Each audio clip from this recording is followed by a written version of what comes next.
So this morning when the light was a little bit better, we could see some unusual stains or discolorations in the sediment of excavation units O and P. So we cleaned them up, and as we cleaned them up, they began to take on forms that we, in archaeology at least, typically associate with pits. As you can see down here, there's a darker sediment that is bordered by a lighter sediment, and the edges of the darker sediment have vertical walls, and it extends kind of in a half circle in the floor. It's a little rough, but extending into a half circle. On this side we have another vertical wall. So that, you can imagine, that looks like a cylinder pushed down into the ground, and what it could be from is someone excavating out older sediments beneath the ground and then taking them out and then backfilling it with a mixture of different sediments, and it may have put something in the ground there. So we will be anticipating discoveries out of this feature. So this morning we took some time and cleaned up the stratigraphy in the wall, and what we see in the wall is that this light colored sand has been dug into, and that different layers of sediment from these lower deposits have been mixed together. And you can see them now in this pit feature that's exposed in the wall, and it goes into the top of the profile a little bit.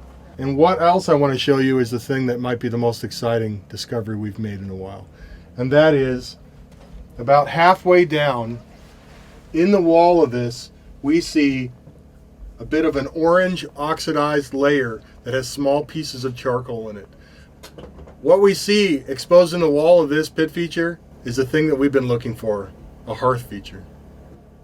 It is an orange oxidized layer of sediment with small pieces of charcoal stuck in it.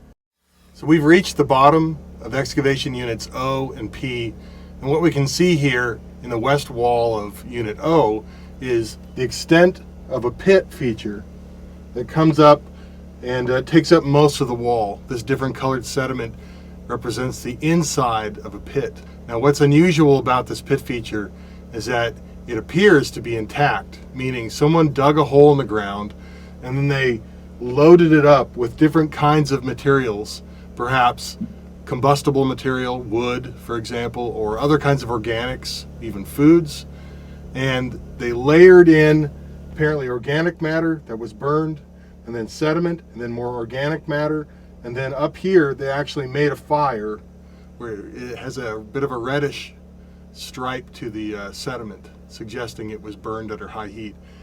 They performed this kind of activity related to using the pit to roast something apparently, but what they didn't do is come back and unload it, which is very unusual. Now maybe it's because they did a number of these in the site and we just haven't seen them yet, and there was one that they forgot to unload perhaps. And the reason I say that they didn't unload it is that all these different layers are intact.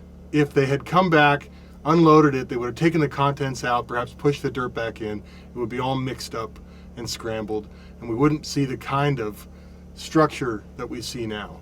Now the exciting thing about this part is that we can go back, study the layers, what they represent, figure out how this thing was built, what it was used for, and even reverse engineer its use.